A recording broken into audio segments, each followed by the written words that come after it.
அறிமுகமாக நான் ஒட்டச்சத்திரத்திலிருந்து இங்கு வந்திருக்கிறேன்.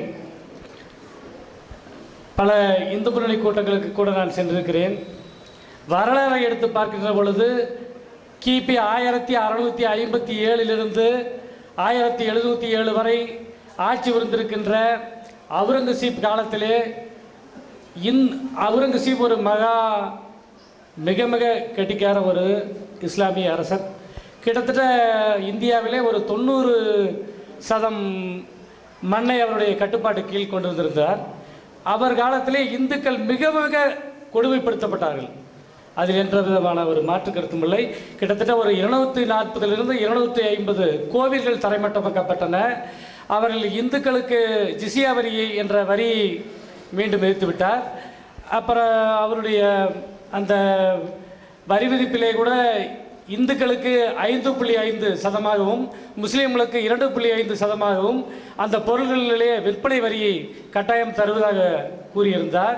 முஸ்லீம்களுக்கு கூட அவர் முழுக்கால் சட்டை அடிக்கின்ற அளவையும் அவர்கள் வைத்திருக்கின்ற தாடியினுடைய அளவையும் கூட அவர் கட்டுக்கோப்பாக இவ்வளவு இன்ச்சு இருக்க வேண்டும் என்று அவருடைய ஒரு கட்டுக்கோப்பாக வைத்திருக்கிறார் என்று நினைக்கின்ற பொழுது அந்த இந்துக்களை அவர்கள் மிக மிக கேவலமாக அவர்கள் இந்துக்களுடைய இறந்த அவருடைய உடலை புதைக்கின்ற பொழுது கூட அல்லது சுட்டு அதை ஆற்றிலே கரைக்கின்ற பொழுது கூட அதற்கு கூட வரி வசூலித்து செய்திருக்கின்ற கொடுமையான ஒரு சூழ்நிலையிலே அந்த காலகட்டத்திலே இந்துக்களை மிக கட்டாயப்படுத்தி மதமாற்றம் செய்திருக்கிறார் என்று வரலாறு சொல்லுகிறது, நான் சொல்லவில்லை. அப்படி இருக்கின்ற பொழுது இந்தியாவில் இருக்கின்ற முஸ்லிம்களால் உங்களுடைய மூதாதையர்கள் உங்களுடைய வம்சாவளியினர் இந்துவாகத்தான் இருந்திருக்க கூடுமே என்கிற அந்த ஒரு கேள்விக்கு உங்களுடைய பதிலை கேட்டுக்கொண்டு விடைபெறுகிறேன். நன்றி, வணக்கம். அதாவது என்ன அவர் சொல்ல வர்றாருன்னா, அவுரங்கசீப் என்கிற ஒரு மன்னர் ரொம்ப கட்டாயப்படுத்தி கொடுமைப்படுத்தி மதமாற்றம் செய்தார். அந்த அடிப்படையில் தான் நீங்கள்லாம் கூட முஸ்லீமாக இருக்கிறீங்க, உங்களுடைய முன்னோர்கள்லாம் இந்துக்களாக தான் இருந்திருப்பாங்க, அவர் கட்டாயப்படுத்தி தான் நினைஞ்சார் முஸ்லீமா எல்லாரையும் ஆக்கிட்டாரு என்று ஒரு கருத்து அந்த கேள்வியில் இருக்கிறது. அதான் முக்கியமான கருத்து. மீதி உள்ள சில விஷயங்கள் இருக்குது, அதுக்கு நான் பதில் சொல்லிடுறேன். முதல் விஷயம் விளங்கி கொள்ள வேண்டும், இந்த இஸ்லாத்திற்கு நாங்கள்லாம் வந்திருக்கிறோம் இல்லையா, இது அவுரங்கசீப் காலத்தில் கட்டாயப்படுத்தி அப்படி வந்திருப்பார் என்று நீங்கள் சொன்னீர்களேயானால் அது வெள்ளையர்கள் காலத்தில் பிரித்தாள்வதற்காக எழுதப்பட்ட ஒரு கட்டுக்கதை தான் அதுக்கு அடிப்படை. இந்த மாதிரி கதை எதனால் உண்டாக்கப்பட்டுச்சுன்னு சொன்னால், ஏன்னா எங்கள் மார்க்கத்தில் கட்டாயம் இல்லைன்னு குரான் சொல்லுது, லா இக்ராஹ ஃபித்தீன், இந்த மார்க்கத்தில் எந்த விதமான வற்புறுத்தலும் கூடவே கூடாது, விரும்பிதான் ஒருவர் பணத்தாசை கொடுத்து கூட நாங்கள் மதமாற்றம் பண்ணுவதே கிடையாது. நீங்களே பார்க்கலாம், அவங்களா விரும்பிதான் இந்த மார்க்கத்தை ஏற்றுக்கொள்ளணும். மனசால் ஏற்றுக்கொண்டாதான் கடவுள் இந்த மார்க்கத்தை வந்ததாக அங்கீகரிப்பார். கட்டாயப்படுத்தும் போது ஒருத்த மனசால் வருவானா? உலகத்தில் உள்ள நாம தான் வெளிப்படையாக உள்ளதை வச்சு முடிவு செய்வோம். கடவுள் எதை முடிவு செய்வார்னு கேட்டால், இவர் இஸ்லாத்தை ஏற்றுக்கொண்டது உள்ளத்தில் இருக்குதான்னு தான் கடவுள் பார்ப்பார். அப்போ கடவுள் பார்க்கிறது உள்ளத்தை என்கிற காரணத்தினால கட்டாயப்படுத்தி ஒரு அறுவலை காட்டி இஸ்லாத்தில் வர்றேன் அப்படின்னா முஸ்லீம் ஆயிடுவான் அவன். அப்படி எங்கள் மார்க்கம் சொல்லவே கிடையாது. இது குரானில் நிறைய அதுக்கு தடை இருக்கிறது. அப்போ இது வெள்ளைக்காரன் என்ன பண்ணாண்டா, அவனை எதிர்த்து நம்ம போரிட்டோம் இல்லையா, இந்துக்களும் போரிட்டோம் முஸ்லீம்களும் போரிட்டோம். இந்த ரெண்டு பேரும் ஒன்றா சேர்ந்து போரிட்டால் நம்ம ஆட்சி நிலைக்காது என்பதற்காக வேண்டி ரெண்டு சமுதாயத்துக்கு மத்தியில் வெறுப்பு வரணுங்கிறதுக்கு தான் அவன் எழுதுன அவுரங்கசீப் வரலாறுகளில் தான் நீங்கள் சொல்கிறதெல்லாம் இருக்கிறது. அதுக்கு மறுப்பாக பிராமண சமுதாயத்தை சேர்ந்த எத்தனையோ வரலாற்று ஆய்வாளர்களை அவுரங்கசீப் சம்பந்தமாக சொல்கிற எல்லாம் பொய், அவர் அந்த மாதிரியான ஜிசியா ஒன்று தான் உண்மை. அதுக்கு ஒரு ரீசன் ரெண்டாவது சொல்கிறேன். பாக்கியெல்லாம் அந்த கட்டாயப்படுத்தினார், மதமாற்றம் பண்ணார், அது எல்லாமே கட்டுக்கதைகள். பல கோயில்களுக்கு அவர் மானியங்கள்லாம் கொடுத்து இன்றைக்கு அந்த கோயில்கள் இருப்பதாகவெல்லாம் வரலாற்றில் அப்படி எழுதி பிராமண சமுதாயத்து எழுத்தாளர்கள் வெள்ளைக்கார நாட்டை விட்டு போன பிறகு அப்படியும் எழுதியிருக்கிறார்கள். அதை விட்டுருங்க. இப்போ நம்ம என்ன வர்றோம்னு கேட்டால், கட்டாயப்படுத்தி ஒரு மதத்தில் ஒருத்தரை சேர்க்க இயலுமா? அவுரங்கசீப்புடைய ஆட்சி காலம் இப்போ இருக்கிற மாதிரியான நவீன ஆயுதங்களை கொண்டு ஆட்சி நடத்துகிற காலம் இல்லை. அந்த காலத்தில் அதிகபட்சம் என்ன, அருவா கத்தி தான், வாள் இதுதான் இருக்குது, வேலை ஈட்டி தான் இருக்குமே தவிர துப்பாக்கி பீரங்கி எல்லாம் இருக்காது. இந்த மாதிரி ஆயுதங்கள் இருக்கும் பொழுது தான் சின்ன கூட்டத்தை வச்சு பெரிய கூட்டத்தை அடக்கலாம். இந்த துப்பாக்கி பீரங்கி இருந்துச்சுன்னு வைங்க, ஒரு நம்ம 100 பேர் இருக்கிறோம், 100 பீரங்கி இருக்கிறது, அவன் 1,00,000 பேர் இருக்கான், ஒத்தண்டை பீரங்கி இல்லை, அந்த 1,00,000 பேரை காலி பண்ணிவிடலாம். ஏன்? இருக்கிற மெட்டீரியல் அப்படி மெட்டீரியலாக இருக்குது. வாழை கொண்டு சண்டை போடுறதுன்னு வைங்க, 100 வாள் வச்சுருந்தா கூட வெறும் ஆளாக வந்து அமுக்கி நம்ம நினைஞ்சிருவான், 1,00,000 பேரை நம்மளை காலி பண்ணிட்டு போயிடுவான். அப்போ அவுரங்கசீப் காலமாகட்டும், முஸ்லீம் மன்னர்களுடைய காலம் அனைத்துமே இந்த வெள்ளைக்காரன் அந்த நாட்டில் வரும்போது தான் இந்த வெடிமருந்துகளோடு வந்து என்ன செய்யறான், நம்மளை வந்து மிரட்டி ஆட்சியை கைப்பற்றிக்கிறான். அவங்களுடைய ஆட்சி காலத்தில் எல்லாம் கடைசி காலத்தில் திப்பு மாதிரி சில ஆட்கள் உங்கள் ஊரில் வரைக்கும் ஆட்சி பண்ணார் திப்பு சுல்தான், அவர் மாதிரி சில ஆட்கள் இந்த வெடிமருந்து டெக்னாலஜி அவங்களாம் கடைசி காலத்தில் உள்ளவங்க, வெள்ளைக்கார நாட்டை விட்டு போகிறதுக்கு கடைசி கட்டத்தில் உள்ளவங்க. இவங்க வேணா வெடிமருந்துகள் பீரங்கிகள் பயன்படுத்தி இருக்கிறார்களே தவிர அவுரங்கசீப் அந்த மாதிரியான அவங்க காலத்துலலாம் என்ன கிடையாது, இந்த மாதிரியான டெக்னாலஜி கிடையாது. அப்படி இருக்கக்கூடிய நேரத்தில் இப்போ முஸ்லீம்கள் இன்றைக்கே நாங்கள் வந்து அரசாங்க கணக்குப்படி 13% இருக்கிறோம். 87 இந்துக்கள் இருந்தால் 13 முஸ்லீம் இருக்கிறோன்னு வைங்களேன், நாங்கள் 13 இருக்கிறோம். அவுரங்கசீப் காலத்தில் எத்தனை இருந்திருப்போம்? இன்னும் கம்மியாக இருந்திருப்போம், ஒரு 5 3 2 இருப்போம். அப்போ 2 இருக்கக்கூடிய ஒருத்தன் வந்து 98 இருக்கிறவனை வந்து மிரட்டி மாறாட்டி கொண்டுருவேன்னு சொன்னால் முதிச்சு கொண்டு வர மாட்டாங்க, அவனை விரட்டி விட்டுருக்க மாட்டாங்க. அவன் இந்த நாட்டை ஆள முடியுமா? முஸ்லீம் மன்னர்கள் வந்து யாரை மிரட்டுவா? யார்கிட்ட நம்பர் அதிகம் இருக்கோ அவங்க மிரட்டுவாங்க, யார்கிட்ட நம்பர் கம்மியாக இருக்கோ அவங்க மிரட்ட முடியாது. அப்போ அந்த காலத்தில் வந்து அவங்க நாடு பிடிக்க வந்தாங்க, மதத்துக்கு வரவே கிடையாது. பாபரில் இருந்து எல்லா மன்னர்களுமே ஒரு ஆட்சியை நடத்துவதற்கு வந்தவர்களே தவிர அவர்கள் மதத்தை ஒரு ஆட்சியை ஸ்தாபனம் பண்ணி மதத்தை நிலைநாட்டணும் பரப்பணும் என்பதற்கு வந்தவர்களே கிடையாது. ஒரு முஸ்லீம் மன்னரும் ஹஜ்ஜி செஞ்சது கிடையாது. இந்தியாவை ஆட்சி செய்த ஒரு முஸ்லீம் கூட மன்னர் கூட மக்காவுக்கு போய் ஹஜ்ஜி கடமையை நிறைவேற்றினவன் கிடையாது. அப்போ இவனுக்கே மதம் இல்லை, இவன் போய் மதமாற்றம் பண்ணுவானா? அவனே மதத்தை கடைப்பிடிக்காத ஒருத்தன் அந்த புறத்தில் பொம்பளையில் வச்சுட்டு ஆட்டம் போட்டவன்லாம் மதமாற்றம் எப்படி செய்வான்? அவனுக்கு நோக்கமே அது கிடையாது எந்த முஸ்லீம் மன்னருக்கும். அதனால தான் என்ன பண்ணுறாரு, உதாரணத்துக்கு சொல்வதாக இருந்தால் பாபர் இருக்கார் இல்லையா, பாபர் வந்து அவர் தான் முதல் மன்னர்னு வேற சொல்லுவாங்க. பாபர் என்ன பண்ணுறாரு, பாபர் வந்து அவருடைய மகன் வந்து ஹுமாயூனுடைய மகன் அக்பர். பாபர் என்ன பண்ணுறாருன்னா மகனுக்கு ஒரு உயில் எழுதுறாரு. பாபர் வந்து தன்னுடைய மகன், தனக்கு பிறகு மகன் தான் ஆட்சிக்கு வருவார், மகனுக்காக வேண்டி என்ன செய்கிறாரு, உயில் எழுதுறாரு. இந்த உயில் வந்து நம்ம இந்திய அரசாங்கத்தில் உள்ள டெல்லியில் உள்ள அந்த அருங்காட்சியகம் மியூசியம் இருக்கு இல்லையா, அதில் அந்த உயில் இருக்கிறது, இப்பவும் இருக்குது, இன்னைக்கும் இருக்கிறது. பார்சி மொழியில் எழுதப்பட்ட, நான் சொன்னதுக்கு ஆதாரம் ஏதோ அழிந்து போன ரெக்கார்டு அல்ல, பாதுகாக்கப்பட்ட ரெக்கார்டு. இந்திய அரசாங்கத்தினுடைய தொல்பொருள் ஆய்வுத்துறையில் அவங்களுடைய கண்ட்ரோலில் இருக்கக்கூடிய மியூசியத்தில் அந்த பாபர் தன்னுடைய மகன் ஹுமாயூனுக்கு எழுதின உயில் இருக்கிறது. அதில் என்ன எழுதுறாரு தெரியுமா, அருமை மகன் ஹுமாயூனே, நீ வந்து இந்துக்கள் அதிகமாக இருக்கக்கூடிய ஒரு நாட்டை ஆளப்போகிறாய், எனக்கு பிறகு முஸ்லீம்கள் இருக்கிற நாட்டை நீ ஆளவில்லை, இந்துக்கள் அதிகமாக இருக்கிற ஒரு நாட்டை நீ ஆளப்போகிறாய், அவர்களுடைய மனம் கோணாதபடி இருந்தால்தான் உன்னால் ஆள முடியும், இல்லை என்று சொன்னால் உன்னுடைய ஆட்சியை அந்த நாட்டில் நிலைநாட்ட முடியாது, அதனால இன்னென்னதெல்லாம் நீ செய்யணும் என்று ஒரு பட்டியல் போடுறாரு. எந்த அளவுக்கு போடுறாருன்னா, இப்போ நம்ம முஸ்லீம்கள் வந்து இறைவனுக்காக நாங்கள் குர்பானி கொடுப்போம் இல்லையா, ஆடு மாடு ஒட்டகம் இந்த 3ல் எதை வேண்டாலும் கொடுக்கலாம், ஆட்டை குர்பானி கொடுக்கலாம், மாட்டை கொடுக்கலாம், ஒட்டகத்தை கொடுக்கலாம். அவர் எழுதுறாரு, நீ குர்பானி கொடுக்கறதா இருந்தா ஆட்டை கொடுத்துக்க, ஒட்டகத்தை கொடுத்துக்க, மாட்டை கொடுக்காத. ஏன்னா மாட்டை வந்து இந்துக்கள் வந்து ஒரு புனிதமாக அவங்க கருதுறாங்க, அவங்க அதை வச்சுக்கிட்டு உனக்கு எதிர்ப்பாக ஆகிவிடுவார்கள். நம்ம மார்க்கத்தில் அது அனுமதி இருந்தாலும் நீ அதை தவிர்த்து கொள் என்று அவர் எழுதி ரெக்கார்டு. இதெல்லாம் வந்து இந்திய அரசாங்கத்தினுடைய கண்ட்ரோலில் உள்ள ஆவணத்தில் பாதுகாக்கப்பட்ட ஒரு செய்தி நான் சொல்கிறேன். இப்படி பயந்து நடந்தவர்கள் எப்படி மதமாற்றம் பண்ணுவான்? மாட்டை கூட அறுத்துப்படாதப்பா உன்னை விரட்டி விட்டுருவாங்க, ஆள முடியாது, நம்ம ஆள்வதற்கு வந்திருக்கிறோம், நாடு பிடிச்சி பதவியில் இருக்கிறதுக்கு வந்திருக்கிறோம், மதமாற்றம் வரவே இல்லை. எல்லாரும் நாடு பிடிக்கிற வேலையை அலைஞ்சானுவோம், எல்லாரும் எல்லா மதத்திலும் இருந்தாங்க. இந்தியா தான் ஏமாளி, இந்தியாக்காரன் தான் போய் வேறு நாட்டு ஆளவே இல்லை. உலகத்தில் உள்ள எல்லா நாட்டுக்காரன் நினைஞ்சு நான் பிரெஞ்சுக்காரன் வந்து ஆண்டான், பிரெஞ்சுக்காரன் பிடிச்ச பகுதி இன்றைக்கும் காரைக்காலாக மாகியாக ஏனாமாக பாண்டிச்சேரியாக இருந்து கொண்டிருக்கிறது. போர்த்துகீசியர் வந்து ஆண்டான், தரங்கம்பாடி கோட்டை இன்றைக்கி என்ன இருக்கிறது அதுக்கு சாட்சியாக இருந்து கொண்டிருக்கிறது. பிரிட்டிஷார் வந்து ஆண்டான், அப்போ இந்தியாவையும் இன்னும் உலகத்தின் பல நாடுகளையும் நாடு பிடிப்பதற்காக வேண்டி எல்லாரும் போனாங்க. இந்தியாக்காரன் தான் நாடு பிடிக்க எங்கேயும் போகவே இல்லை, எல்லாம் நம்ம நாட்டுக்கு வந்தாங்க, உலக நாட்டுக்கெல்லாம் போனாங்க.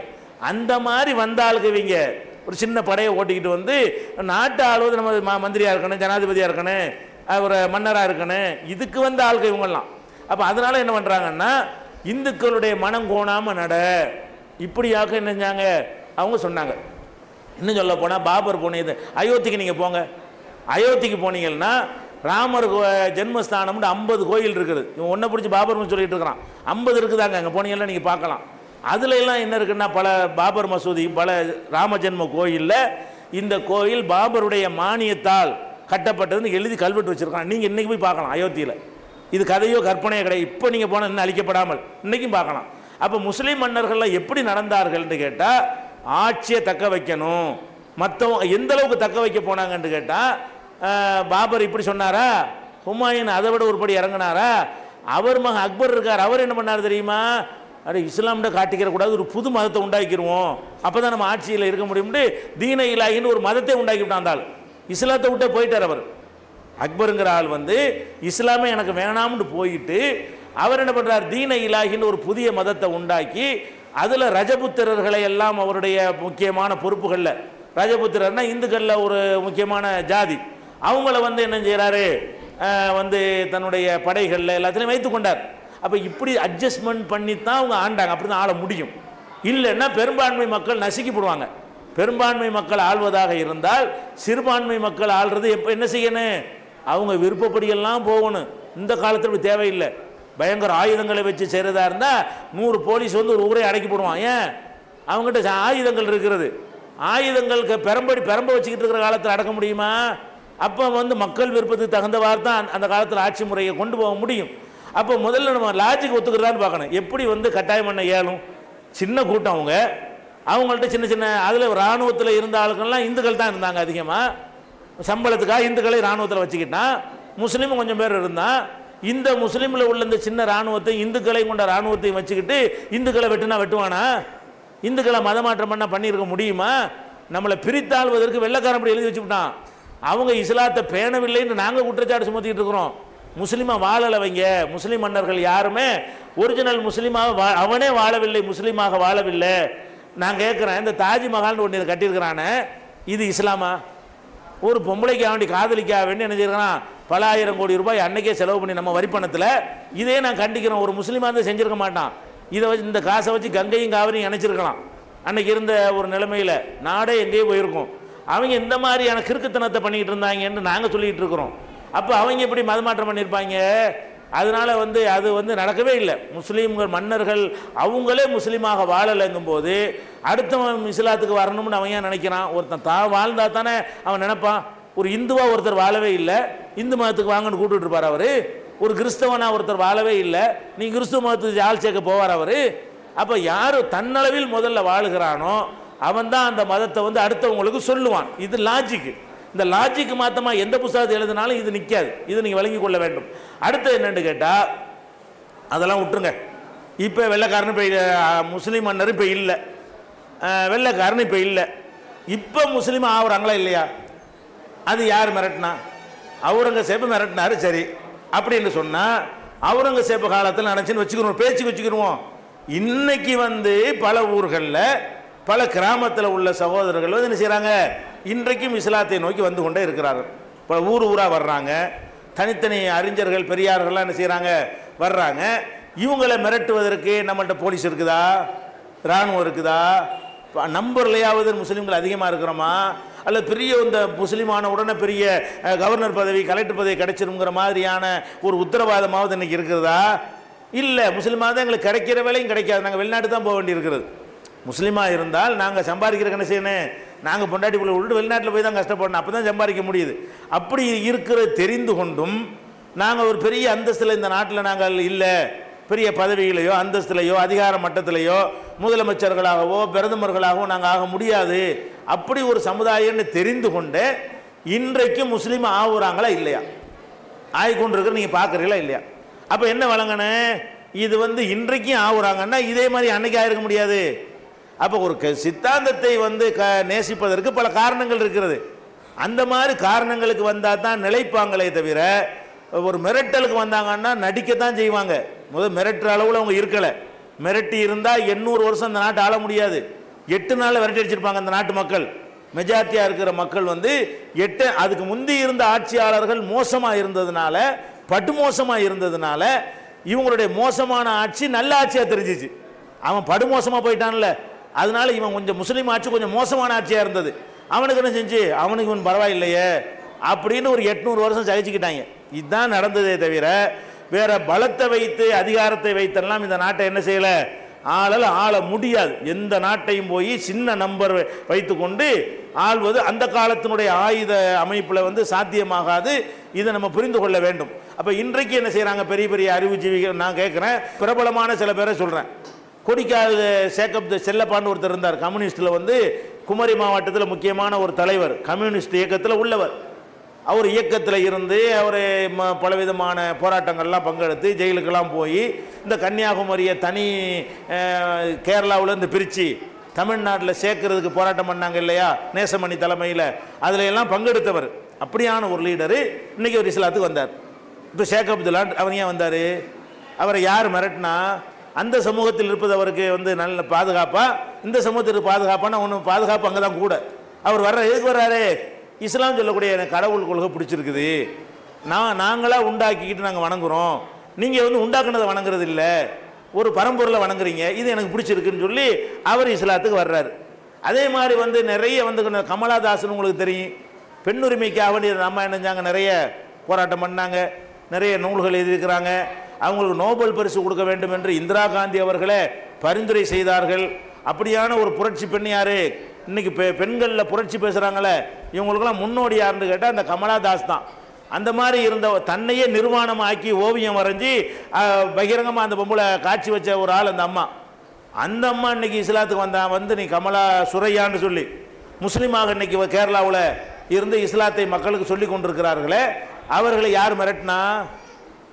எந்த எந்த ஒரு இதுக்கு ஆசைப்பட்டவங்க வந்தாங்க? ஒன்றுமே கிடையாது. அப்போ வந்து சிந்திச்சு பார்க்குறாங்க, இதுவும் பார்த்து இது நல்லா தெரியுது, இதுக்கு வந்து அப்படி தான் நடக்குதே தவிர கண்டிப்பாக வந்து மதமாற்ற கட்டாய ஆயுதத்தில் மதமாற்றம் பண்ணவே முடியாதுங்க. ஆயுதத்தை வச்சு மதமாற்றம் பண்ணணும்னு சொன்னால் எதிர்ப்பு தான். கொஞ்சம் நம்மளே ஒரு சித்தாந்தத்தை வந்து ஆயுதத்தின் முனையில் திணிச்சிங்கன்னா எதிர்ப்பு கடுமையாகும். பிரச்சாரத்தின் அடிப்படையில் திணிச்சா மக்கள் ஏற்றுக்குருவாங்க. திணிச்சு இப்படி தான் செய்யணும்னு சொன்னீங்கன்னு வைங்களேன், புரட்சி வெடிச்சு போயிடும். அப்போ வெள்ளைக்காரன் இவ்வளோ பீரங்கி வச்சுக்கிட்டு 200 வருஷம் ஓட்ட முடியலை, அந்த ஆளுக்கு வந்து அறுவாளையும் கத்தியும் வச்சுக்கிட்டு 800 வருஷம் ஓட்டியிருக்கிறாங்க. முஸ்லீம் மன்னர்கள் வந்து 800 ஆண்டு இந்த நாட்டை ஆண்டாங்க. எதை வச்சுக்கிட்டு? வாள், ஈட்டி, அம்பு வச்சுக்கிட்டு. இவன் வந்து 200 வருஷம் கூட ஆள முடியலை பீரங்கி வச்சுக்கிட்டு. அப்போ வந்து மக்களுடைய ஒரு புரட்சின்னு வந்துருமையானால் இதெல்லாம் தாங்காது. ஜிசியான்னு ஒன்று போட்டார். என்ன போட்டாருன்னு கேட்டால், முஸ்லீம்களுக்கு ஜக்காத்துன்ற ஒரு வரி, அந்த ஜக்காத்துண்டா நாங்கள் இருக்கிற சொத்தை கணக்கு பண்ணி 2.5% கொடுக்கணும். இந்த ஜக்காத்துங்கிற வரியை எல்லாருமே கொடுக்கணும். அப்போ முஸ்லீம்கள்கிட்ட அந்த ஜக்காத்து வரியை இவர் வாங்குறாரு. வாங்கும்போது ஒரு கொஸ்டின் ஆகுது, அப்போ முஸ்லீம்களுக்கு மட்டும் வரி வாங்குறீங்க, இந்துக்களுக்கு ஏன் நீங்கள் வாங்கலை அப்படிங்கிற மாதிரி வரும் பொழுது, நம்ம மதத்தில் உள்ள வரி அவனுக்கு எப்படி வாங்க முடியும்? நம்ம முஸ்லீமுக்கு ஜக்காத்து வாங்குற மாதிரி இந்துவும் ஜக்காத்து கொடுன்னு கேட்டால் நம்ம மதத்தை திணித்து விட்டதாக அவங்க என்ன செய்வாங்க? நினைக்குவாங்க. அதனால என்ன செய்யுங்கன்னு கேட்டால், அவங்களுக்கு வந்து காப்பு வரின்னு ஜிசியான்னு பேர். அந்த தொகை 2, 5லாம் கிடையாது. அவங்களுக்கு தகுதிக்கு தகுந்த வாரத்தை நிர்ணயிச்சார். முஸ்லீம்கள்கிட்ட ஜக்காத்துன்னு வாங்கி அரசாங்கத்தில் சேர்த்தாரு, இந்துக்கள்கிட்ட வந்து ஜிசியான்ற காப்பு வரிங்கிற பேரில் வசூல் பண்ணார். 2 பேருக்கும் வரி வாங்கினாங்க. ஆனால் ஒரு மதத்தில் சொல்லப்பட்ட வரியை இன்னொரு மதத்துக்கு வாங்கக்கூடாது என்பதற்கு அது ஒன்று செஞ்சார் அவர், அவுரங்கசீப். மற்றபடி இந்த எல்லாத்துக்கும் சாவுக்கு வரி, அடக்கம் பண்ண விடலை, அதெல்லாம் வந்து கூடுதலாக செய்கிறாங்க, எழுதி வச்சுக்கிறாங்க. ஜிசியா ஒன்று தான் உண்மை.